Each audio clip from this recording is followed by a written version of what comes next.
Welcome to the Alex Salmond Show from stricken Aberdeenshire, where today we examine whether there's a route through the coronavirus crisis.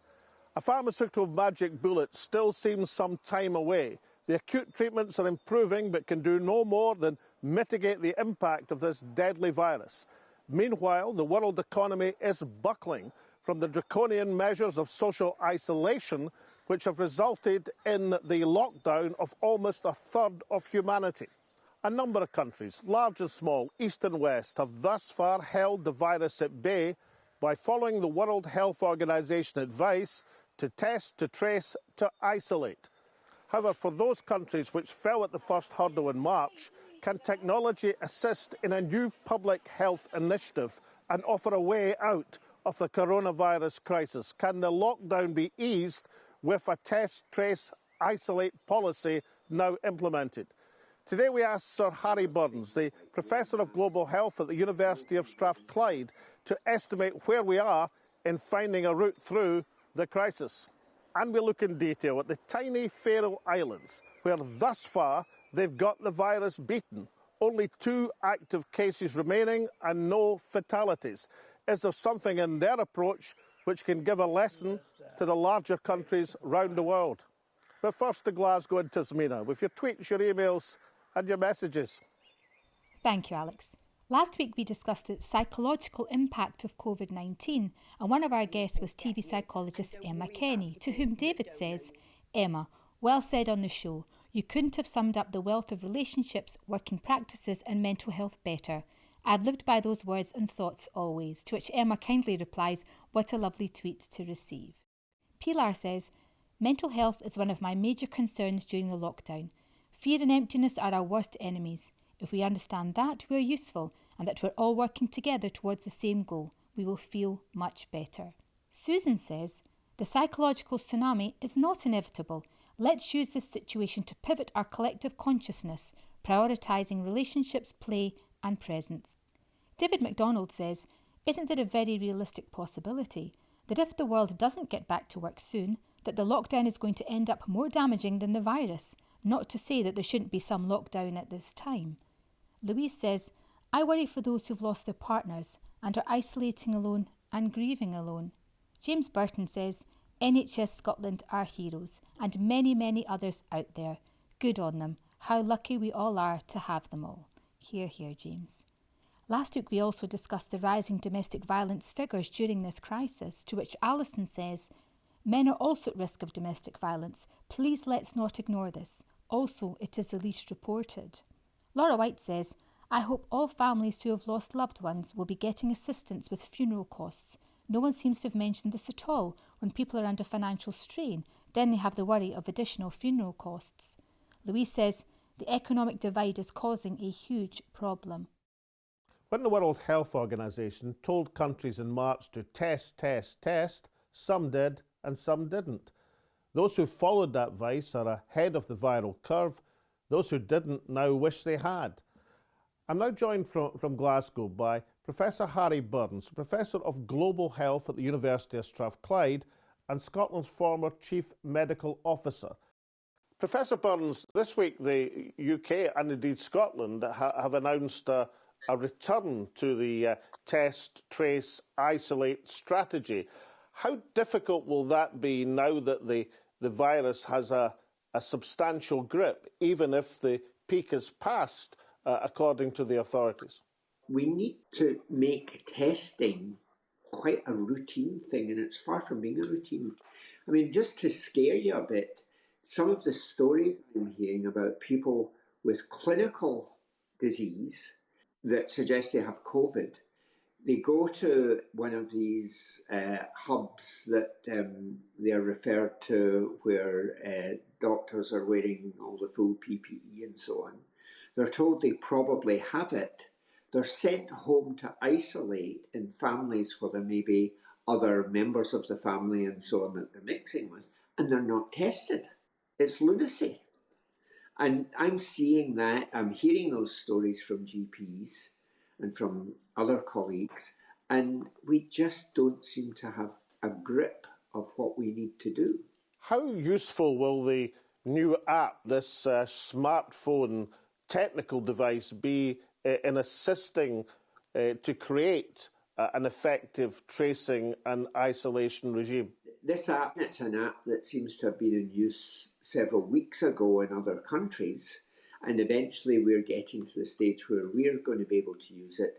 And I think it's going to be very important. It's kind of virtual lockdown, if you like, being able to do a number of things like wear masks, know who you're interacting with and so on. It's a way of moving us away from lockdown and still providing some certainty that you will be able to trace and isolate the people who are acquiring the disease. So I think it's important that we all use it. Now, Professor Burns, you're Professor of Global Health at the University of Strathclyde. Casting your eye internationally, which countries have impressed you with their approach to handling the virus? Well, there are many. I think South Korea, because of its experience with MERS, was prepared in a way that we clearly have not been prepared. I think Germany moved very rapidly. Discussing, as I did last week with a group of German colleagues, their response, they're taking the view that Germany's getting a bit of undeserved credit. They think Germany could have done more, but they've still kept the death rate down very, very low. Austria, Switzerland, these sort of places have managed this in a way that we clearly have not. And that's a sign that we just have not got to grips with it. Now, Germany started the testing regime very early and were able to manage this much more effectively, I think. Harry Burns, you're speaking to us from the great city of Glasgow, where it's sometimes been noted that even just a few miles apart, because of economic factors and deprivation, there can be dramatic differences in longevity and life expectancy. Do you suspect that when we come to analyse the impact on mortality and COVID-19, we shall see the same disparities on adjacent populations? I don't think there's any doubt about that. This will have an impact on health and mortality inequalities, that we will see a reduction in life expectancy in Scotland as a result of this. And the biggest reduction in life expectancy will be at the people at the lower end of the social scale. But that's mathematics that we will have to do as part of the review of activity when this is all done and dusted. Harry Burns, are there any grounds for optimism that when we emerge from this crisis, that some of the public health messages that have successfully been got across will actually impact in a positive sense in long-term health? I think the benefits that we will see, funnily enough, will be in the way in which our economy grows. People are looking to local businesses, they're helping them out. The local businesses are doing deliveries and they're starting to keep things going themselves. And I think after this, we will begin to show a bit more care and attention in terms of our own local community action. Inclusive economic growth is a policy that the Scottish Government wants to pursue, growth that includes everyone, affluent and deprived, not just the wealthy who can invest in big international companies and so on, but investing in local people, local enterprise, and keeping the money going in local communities. And I think what we may well see is a more caring society. I certainly hope that's the case. Looking from the community in Scotland to the global policy, what at this stage can we identify as the great lessons from this global pandemic, and what changes are required at international level so that we are better prepared for the next challenge to come? From my point of view, the main lesson is listen to the World Health Organization. These are people of immense experience. They get to see what's happening in different parts of the world very early on. And in this instance, they have been much more on the ball than individual countries like the UK, like, God help us, the USA, where things just seem to be spiralling out of control. We have messed about, I think, for too long in the UK, and you can see some impatience within the Scottish Government, because the Scottish Government has jumped in and moved things on a bit faster. The whole of the UK government should have been moving faster earlier. So the lesson is, listen to what's happening, look at the technology that other places and systems that other places are using to control it, learn from them and implement as quickly as possible. And finally, Harry, is there a case, looking at the pressure that's come to bear on the World Health Organization from a variety of sources, of moving their finance into some sort of dependable international basis? For example, a Tobin tax, perhaps, devoting some of the finance for an international tax on financial transactions, or some other means of putting that world specialty into a secure funding. Because if the world is a village in terms of the ability of a virus to communicate, then our World Health Organization should have the security and funding to be able to do the job on behalf of the planet. Yeah, they need funding. They do not need heads of state withdrawing funding just because they don't like the conclusions they're reaching. They need the funding, but they need the support from the different countries, and that's support in terms of expertise and so on. I worked quite a lot with the World Health Organization when I was Chief Medical Officer in Scotland, and found them to be immensely reliable and capable. And indeed, I'm still in contact with some of them who just cannot believe the way the UK has delayed in getting to grips with this. Professor Harry Burns from Glasgow, thank you very much indeed. Thank you. Nice to talk to you. Join us after the break when we find out which country has tested more of its population than any other. The answer might surprise you. Join us then. The UK government in London has announced this week that the Isle of Wight off the south coast of England will be its testing ground, its trial run for the new smart app and mobile phones designed to assist with a renewed testing and tracing policy. But should they be looking north rather than south for inspiration on how to deal with this virus? At the start of this week, the United Kingdom had conducted 16,000 tests for coronavirus per million of its population. Germany had tested twice that number. Of the smaller countries, Norway and New Zealand were on a par with Germany.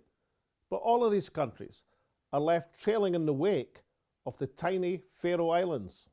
With a population of some 50,000, they have tested and traced around 1/5 of the entire country and ruthlessly stamped out the virus. I'm now joined from the Faroes by former Minister Kristina Hafoss, Member of Parliament. Kristina Hafoss, can I take you back to mid-March when the Faroe Islands were confronted with, in terms of your population size, quite a number of cases of coronavirus, some 30 in one day. How did you set about tackling the virus and get to a situation where now you've got it almost eradicated? Yes, luckily it seems like the Faroe Islands are among the first nations to be able to stop the virus at the moment. And it all comes back to how we started back in mid-March. Right away, already when we only had 3 cases in the Faroe Islands, we chose to lock down. So we had a very early intervention. I think that has been crucial to the success now later on. We also put in a strategy right away to implement extensive testing and to trace all the cases and to quarantine people who had been in contact with people who were tested positive. And that, of course, this extensive testing showed how many people really had the coronavirus in our society. So people were, in a way, quite shocked in the beginning, because as the more we tested, the more we found and the more we learned. in the end, it's turned out to be the right decision to choose this strategy because luckily we succeeded in tracing all cases, in quarantining the relevant people.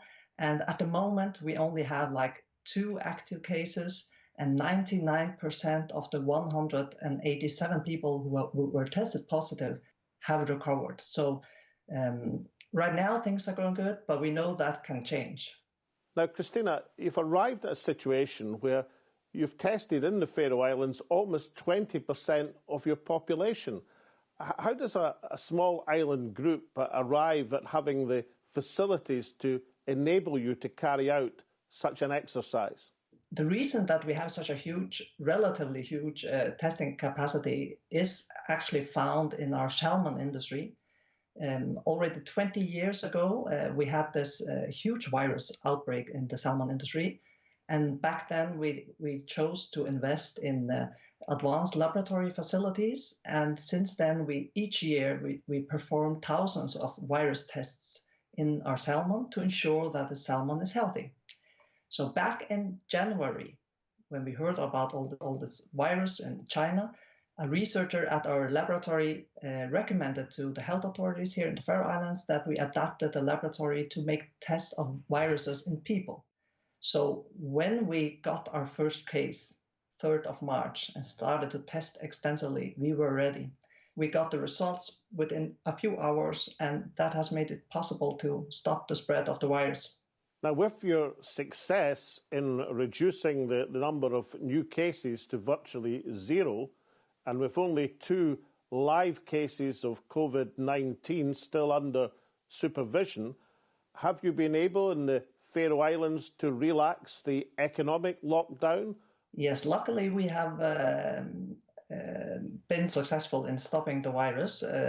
We had 187 cases and 185 of them have recovered, so only 2 active cases at the moment. We only had 3 new cases the last 4 weeks, and all of those 3 cases were people who came from abroad, and they were already in 2 weeks quarantine, so it hasn't spread since then. And that's why we are very strict on demanding that people who come to the Faroe Islands go into 2 weeks quarantine, because in that way we can ensure that the virus won't spread again. So yes, we have been able to ease the restrictions, and the kids are going back to school. Daycare has opened. People are beginning to go back to work. So the only restrictions we have still is that you can't gather more than 50 people at one place, and you should still try to be 2 meters apart.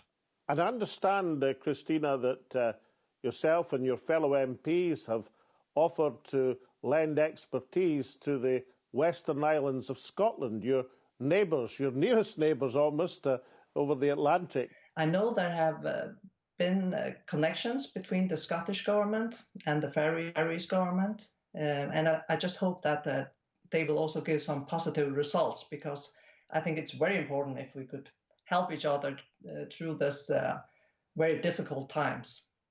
And is there an awareness in the Faroe Islands, along with a number of countries, but a fairly select band like New Zealand and Taiwan, that the Faroe Islands have been one of the best cases thus far in the world of demonstrating how to confront and tackle and suppress such a deadly virus?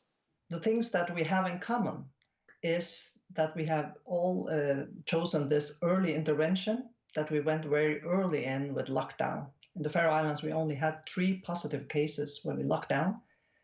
Secondly, that we have traced all the cases, found the people who have been in contact with people who have tested positive, and that we have put people into quarantine.